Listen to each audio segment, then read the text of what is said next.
Aloha, this is Captain Terry Duffield, aka Coach Duff, on the island of Oahu. I own and operate Hawaiian Bone Fishing.com, and I'm speaking on behalf of Fishhound.com, the best place on the planet to get real-time saltwater and freshwater fishing reports for the fly rod and or conventional tackle. Today I want to talk real quick about double hauling. Simple as this, guys and gals and fly gals. Hey, if you want to be a good saltwater fly angler, you have to learn how to double haul. I'm talking about being a good saltwater angler. If you want to be a saltwater angler that spends $3 or $4 grand one time a year, goes down somewhere where there's 10 billion bonefish that are 1.5 pounds each, and the guide tells you they're 4 pounds and you want to believe them, that's fine. That's your existence. But if you really want to be a good saltwater fly angler, you have to learn how to double haul. That is, you want to go after big permit, big bones, big tarpon, and big winds. The late great Mel Krieger, who I consider to be the dean of casting and one of the finest gentlemen to ever walk the planet, a true ambassador of our sport. He passed recently, bless his soul. Had a drill called the down-up drill. Double hauling is a muscle memory event.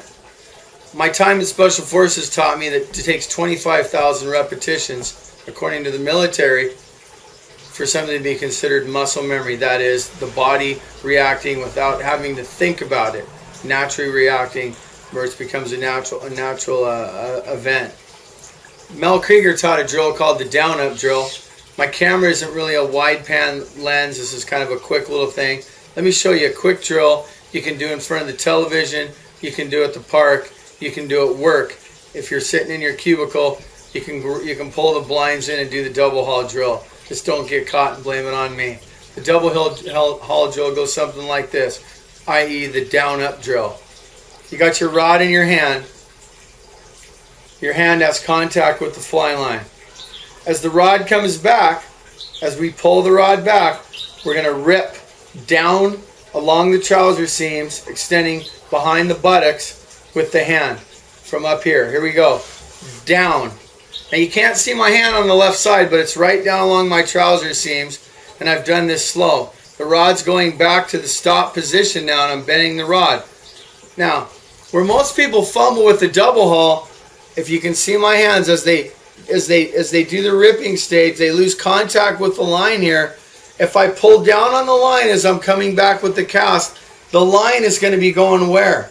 Up through the guides. I.e., if you keep light contact with that fly line will pull your hand back into position for the next stage of the double haul. Be the rod, trust the line. Okay? As the rod comes forward, we're going to bring it forward now. Here we go. Down. We're going to rip down, follow the line, up, down, up, down, up, down, up, down, up, down, up, down, up. Hey, it's really that simple. There's a lot of people out there that have made a lot of money making big books about this thick on fly casting. The fact of the matter is, and the Federation of Fly Fishers have been teaching anglers for years, decades, they keep it simple. The kiss idea. Keep it simple, stupid. All you're doing is bending a graphite stick. With that down-up drill, you can begin to build muscle memory into the double haul. 20 minutes of consecutive down-up drill. You'll have it in no time. You should be able to walk right out to the park and double haul. Remember, we get great casting a fly rod in the park. We get good catching fish on the water. The two have some crossover, but you don't learn how to cast a fly rod on a $500 day trip with a hot shot guide. You got to be ready to go when you get in his flats boat so you can have the fish trip of a lifetime. This is Coach Duff on the double haul. Aloha.